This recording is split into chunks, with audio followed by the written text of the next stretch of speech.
thanks, will be fun. Well, Bobby, thank you very much for setting the scene and for, I think, I saw a lot of people in the audience were taking photos of some of your graphs as you were going through them. Some of them I think are really reassuring to Conservatives because the left love to say, oh, poverty's getting worse, it's all, we're all doomed. And in fact, your point about income inequality shows that it's broadly unchanged for decades now. But equally, some of what you put up there is pretty uncomfortable reading for a party that believes in opportunity and in social mobility. And our answer traditionally, I think, and I would argue in future, should still be that we want to create a society where it doesn't matter where you started from, you can get to where you want to get to, and we're going to equip you with both the opportunities and the skills and attitudes which will let you get there. And some of those graphs, I think, show that how much further we have got to go in order to achieve that kind of a society, even though I would argue as well, incidentally, that many of, for example, the education reforms that have happened over the last 10, 20 years and are still happening, there's the lifelong learning announcements over the last year or 18 months, all of those are incredibly powerful and are working. So it isn't that it's all gloom and doom, it isn't that it's all perfect. There is a heck of a long way to go, but I think that there must be surely, a Conservative response to this, because if we just sit there and say we think that everything in the garden is rosy, I think that research shows that the population won't agree. And I think we've also got a problem if we want to maintain a society which is basically a free, open, liberal, capitalist economy. We've got a legitimacy problem. If people don't think that the system is fundamentally fair and that we're being overtaken by oligarchs who've got all the power and are pushing us around, that's a really big issue for those of us who care about maintaining our proper open democracy and our capitalist system as well. So we need, if we don't do it as a party, then other people who don't understand it nearly as well, i.e. the Labour Party, will do it and act and get it wrong. So we have to act here. And I think that the answer probably, or at least I would suggest for the purpose of this discussion and debate, for us at least, is to say, look, we believe that you need to start focusing, or we need to focus more on the causes of the underlying causes which have created the graphs that Bobby's just put up, rather than just treating the symptoms. And the crucial thing there is, therefore, if you say it's causes rather than symptoms, that leads you to talk more about education, it leads you to talk more about housing supply to make sure that housing is more affordable for people to either rent or to buy. If you talk about making childcare more affordable so more people can get into the workforce after becoming parents or whatever it might be, then that is an enabling factor too. There's a whole list of treating those underlying causes rather than just trying to treat the symptoms. And the reason why that matters very much is that if you haven't got answers for those underlying causes, then you're only left with treating the symptoms, and treating the symptoms is a wonderfully, horrifyingly left-wing set of ideas about more redistribution, more benefits, more tax, more all the things that we didn't come to Manchester to discuss this week at all. So I think it's up to us to come up with that list of alternatives, because if we don't, then the only game in town is the one that just deals with sticking plasters on the wound rather than trying to prevent the wound happening in the first place. So in no particular order, but for people to sort of agree with, disagree with, have a good laugh about, whatever, I think there are some distinctively Conservative things that we can and should be considering. I've already mentioned education, we need to carry on doing what we're doing there. The schools are miles better, they need to carry on getting better. Lifelong learning, it needs to continue improving as well. I've already mentioned housing, that's a question of housing supply. I would argue we need to build more houses in towns and city centres, building up, not out to sort of 4 or 5 stories, but lots of it in order to increase the supply rather than concreting over the greenbelt. But that's the way to make housing affordable one way or another. Childcare, we've already increased the amount of money going to childcare. I would argue there are some structural problems with how our childcare industry works that makes it really, really expensive to start off with.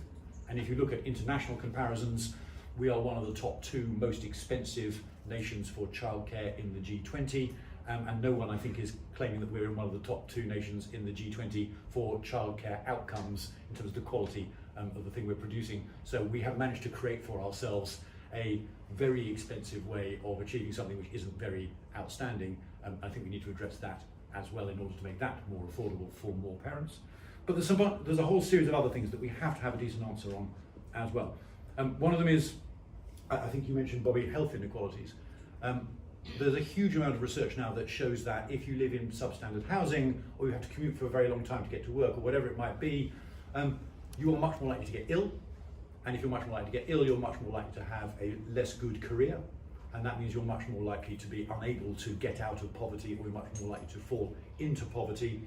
And so health inequalities and poverty and opportunity all flock together.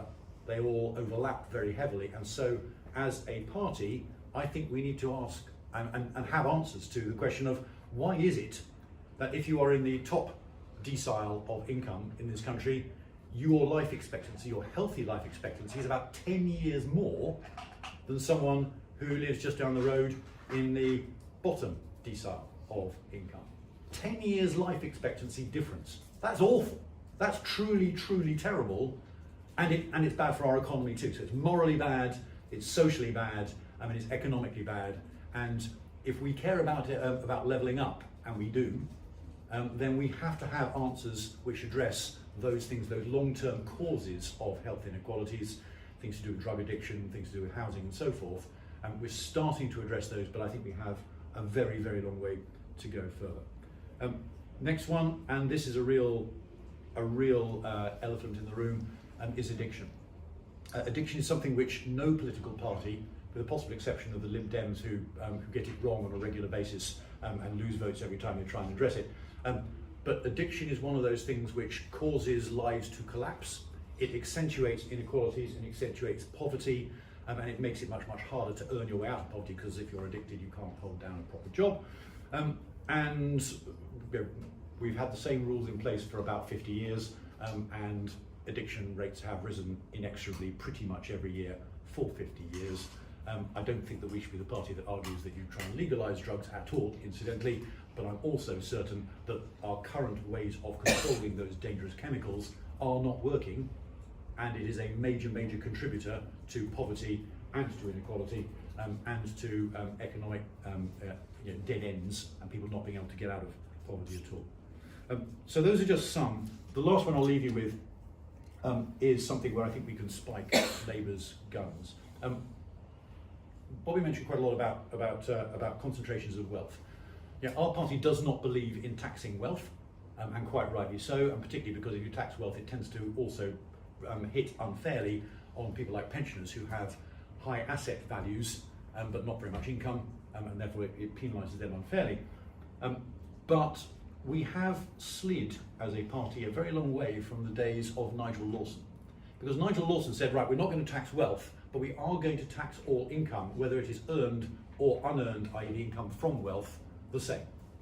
And Nigel Lawson had those levels absolutely equal. It didn't matter how you got your money, didn't matter how you earned your, how your income arrived, it got taxed in the same way. We have now, with Labour and Conservative governments over 40 years, it must be, we now have a system where unearned income is systematically and almost universally taxed at a lower rate than earned income. And you all know that the people who have unearned income tend to be rich, rather obviously. So what we've got is a system over 40 years where the haves are being subsidised structurally by the have-nots. And the last time we had a system which was fair was under a Conservative Chancellor. I would argue that is something which this party should revisit, and if we do revisit it, I think we should revisit it urgently and soon, because if we ever do have, God forbid, a Labour government and a Labour Chancellor, they're likely to try and do this, and so why don't we do it to them and shoot their fox, because it is a fundamentally Conservative idea, and if we did it, then we might be able to reduce the overall rates of income tax at the same time, and that, ladies and gentlemen, is probably an election-winning formula. Thank you very much. I'll stop there. Thank you very much.